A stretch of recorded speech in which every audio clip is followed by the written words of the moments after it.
Hi everyone. Less than a year ago, in May 2020, I addressed you at what was our first attempt at a virtual Board of Governors. I do not think that any of us really expected that almost a year later, we would still be in the grips of COVID-19 and would be holding a second virtual board. Last May, there were around 16,000 confirmed cases and some 250 deaths from the virus in Israel. Now, there are some 800,000 confirmed cases and over 6,000 deaths. And yet, as I address you, there is a sense of optimism as science and human ingenuity have come up with vaccines which will allow us to live with the coronavirus and return to a semblance of normality. As a community of academics, leaders, and administrators, we have come together to make the best out of a difficult situation. Our undergraduates have been able to continue their studies, albeit from a distance, and mainly via the computer screen. And while this has not been ideal, it has definitely been better than nothing. Our postgraduates have continued coming to their labs and doing their research while taking all the necessary precautions, such as keeping physical distance and wearing masks, allowing them to stay healthy. And perhaps, even more surprisingly, the number of students who have started their university education this academic year rose in comparison to last year. My guess is that aside from this being a strong vote of confidence in the university and what we are doing, it is also a reflection of the job market and the fact that travel abroad has never been less enticing. Every crisis is also an opportunity for re-evaluation and change. The past year has given us all much food for thought about how we teach, the structure of our courses, how we engage our students, the ways we evaluate them, and what skills and tools they need in a fast-changing work environment. We have invested heavily in technology that will allow for hybrid teaching, adapting almost 100 of our lecture halls and classrooms to allow students to choose whether to be physically present in the classroom or connected via Zoom on their computers. A camera follows the lecturer's movements and focuses on what she writes on the whiteboard. Loudspeakers allow the students at home to participate in the discussion, and there is a screen on the podium which allows the lecturer to control what is going on in the classroom and to engage with those at home. This investment in technology is designed to allow far more flexibility in both learning and teaching during and after Corona. How we evaluate courses has also changed and has raised interesting ethical issues about the invasion of privacy on the one hand and technologically ensuring the integrity of online exams on the other. In the end, and after much discussion and deliberation, we opted for less intrusive software and more online proctoring, though it is clear to us all that there were a not inconsequential number of students who played a little freely with the ethical code of conduct. At the end of the day, however, in many courses, much of the emphasis moved from examinations to coursework done during the semester in determining the final grade. This change has additional benefits in increasing the skill sets that the students get from the course. Instead of simply regurgitating material, as often happens in exams, they need to engage with what they are learning and put theory into practice.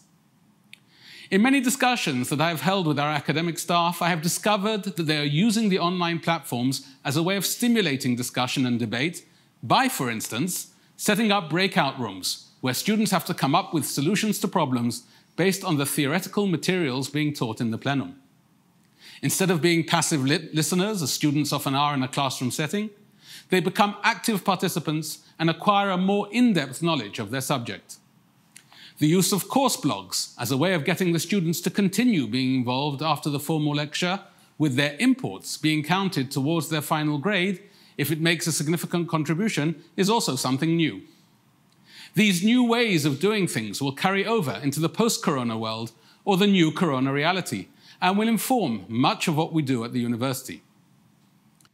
We have also used this time to move forward with our long-term goal of being a world-leading university, working on initiatives that provide new vistas and opportunities for research and teaching while breaking down barriers between disciplines and encouraging cooperation and collaboration. Our new School of Sustainability and Climate Change is a prime example and goes hand in hand with a revamped program in statistics and data analysis, which is becoming an increasingly important knowledge and skill area for many different disciplines in the university.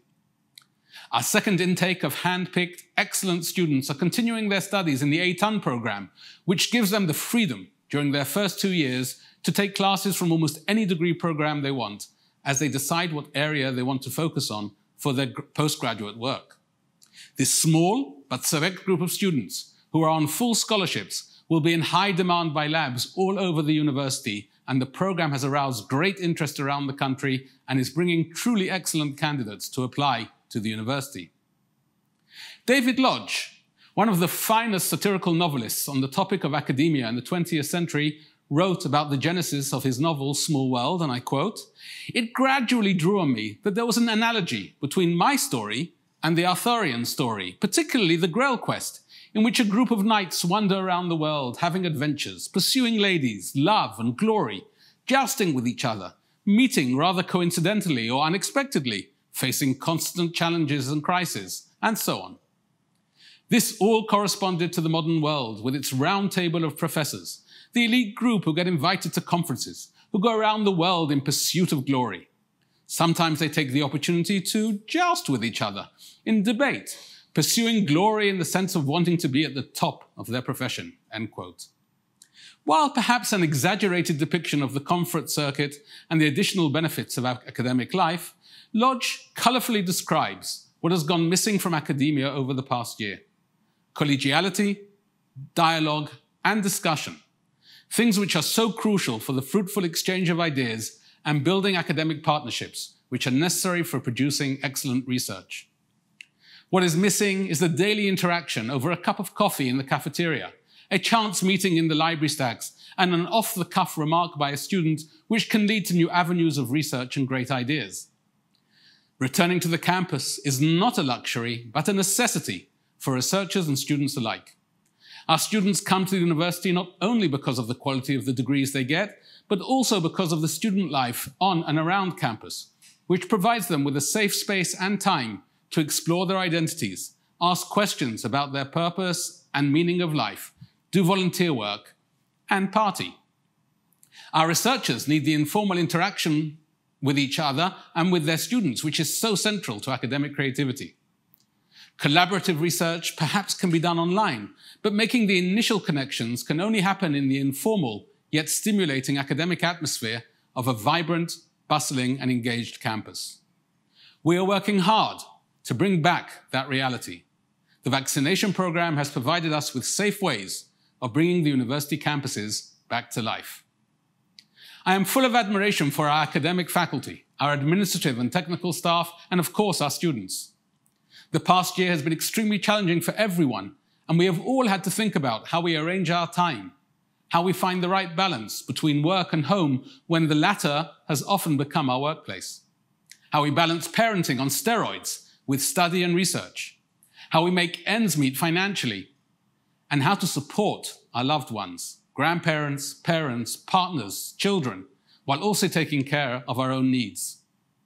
This is an opportunity to thank them for all they have done for the university community over the last year. I very much hope that this second virtual Board of Governors will be the last one, and that next year we will be able to host you all on campus.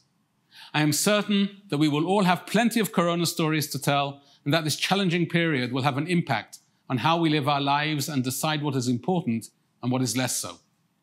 We are determined to continue to make an impact on the Negev, Israel, and the world, and we are grateful to have you all as our partners and friends.